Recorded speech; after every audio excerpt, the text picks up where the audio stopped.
Each year around this time, we are invited to consider making a contribution to the Archbishop's annual campaign. And today, Archbishop Coakley has prepared a homily that I'm going to preach to you.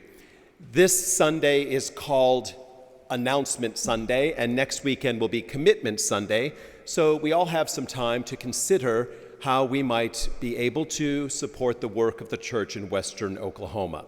I'm just going to give you a little forewarning that during his homily, I'm going to pause and add my own parts to it. So just be ready. I'm not editing what he's saying. I'm just going to add to it. Okay, so just be prepared. The collect for this is him speaking now. The collect for this weekend, that is the prayer we say just before the liturgy of the word begins, is a beautiful prayer. I'm going to add this, even more beautiful when it's chanted. Okay, but anyway, it is a beautiful prayer worthy of reflection. We prayed these words just before the readings this morning. O God, who teach us that you abide in hearts that are just and true, grant that we may be so fashioned by your grace as to become a dwelling pleasing to you. In praying these words, we recognize a couple of things.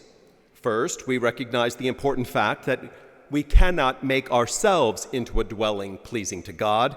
We must be transformed into a dwelling pleasing to Him by His own grace.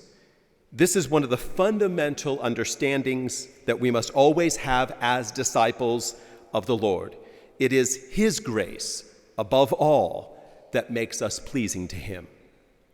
Second, we know that to become just and true, to be transformed by His grace, we must allow the Lord to abide in our hearts. We must know that He takes up His dwelling in our hearts from the moment of our baptism. But we must allow Him to truly dwell there as His home, rather than just as a guest, or even worse, as an intruder.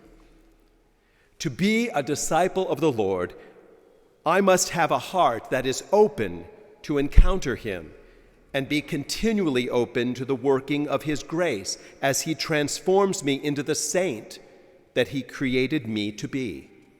I must be open, as our readings today suggest, over and over, to having my heart converted more fully to the Lord and to come to follow Him more closely day by day. The Lord reveals Himself to us, and He desires us to be open to having our hearts transformed by Him in this revelation. This is the conversion that we are invited into every day of our lives by the Church. Our mission, as has been so clearly articulated in the Gospels and beautifully emphasized in our own archdiocese over these last years, is to go make disciples. We are called to help people open their hearts to the transformation that the Lord brings with Him when we allow Him to abide in our hearts. There are many ways in which the Church opens the hearts of people to the Lord's transformation. Here in our diocese, we can give many examples, including these. The Our Lady of Guadalupe Camp, through the summer camp programming and the many retreats held throughout the year, gives people the time and the space to encounter the Lord and allow Him to abide with them. Our Family Life Office assists married couples in placing God at the center of their relationship, allowing Him to guide and transform their marriages. Here's where I'm going to add my own.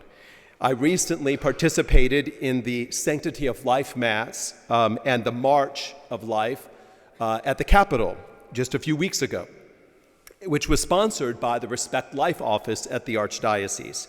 And the Archbishop gave a very impassioned speech on the steps of our Capitol about the dignity and sanctity of all life to be protected in the womb and even on death row. It was quite inspiring and wonderful to hear the full breadth of the Catholic teaching of life. Going back to the bishop. The vocations office helps young people to discern where the Lord is calling them to serve and works to form priests, ensuring that our children, our grandchildren, and great-grandchildren can encounter the Lord in the sacraments. Pause. I'm going to add this part. We here at St. Francis are so fortunate that we have two young men, Henry and Rendon, who are both in the seminary right now. The ACA and your generosity to it helps educate these men, that someday, God willing, they will be priests and pastors of parishes in our archdiocese.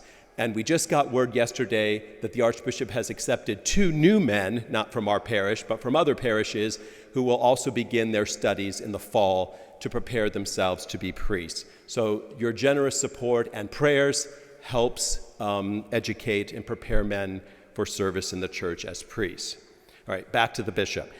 Our Office of Divine Worship provides resources to parishes as they seek to draw people throughout the Archdiocese into a deeper encounter with the Lord through the sacred liturgy and through prayer. Pause. So, you know, this week is huge. We're going to finally be able to dedicate the new Blessed Stanley Rother Shrine at 89th and South Shields. And we have been preparing for this for many years. All of the events this week are all going to be focused on a liturgy of some kind. Very beautiful, takes a lot of organization and planning. All of this is done through the Divine Office, the Divine Worship Office at the Archdiocese. And I'm so thrilled to be a part of it and to celebrate with so many throughout our Archdiocese this week. All right, Archbishop. Our Secretariat for Evangelization and Catechesis provides support and resources to many movements within the church and will be sponsoring a diocesan-wide discipleship conference in the fall, all of which draws people into a deeper relationship with the loving God. Now, these are just a few examples, there are many more, in which the various ministries in the Archdiocese help people throughout central and western Oklahoma to open their hearts to the Lord's abiding grace, to be transformed by it into a dwelling pleasing to the Lord. Now, this weekend we begin the annual Catholic Appeal, which funds these ministries and so much more. Through your generosity to this appeal, the Archdiocese of Oklahoma City will be able to strengthen our efforts to make disciples of all people and to bring them to the Lord who will transform their hearts. Over the coming week, I invite you to prayerfully consider making a gift to the annual Catholic Appeal. Your gifts are vital to the faithful advancement of the church's mission here in Oklahoma. If you have already made a gift this year, thank you so much for your generosity. It is received by the Lord with boundless joy. And if you haven't yet made a gift, I invite you to ask the Lord in prayer this week what he may be asking you to give. May we all open our hearts to the Lord and allow his grace to bring us closer to him in love. May we allow him to draw us into a deeper participation in the church's mission to go make disciples of all people, especially in our own archdiocese and our own communities and parishes. As the Archbishop said, this is an opportunity for you to consider, to prayerfully think about how you might be able to support the works of the church in Oklahoma by making a contribution to the ACA. We will take up that in-pew solicitation next weekend. If you're like me, though, I basically just give online these days, and I've got a recurring gift, so that makes it very easy, and you're able to do that. There are and will be envelopes available if you would prefer making contribution that way. Again, all of us are invited. I invite all of you to at least consider and to make a contribution according to your means to help the work of the church. Thank you, and may God bless you in your generosity.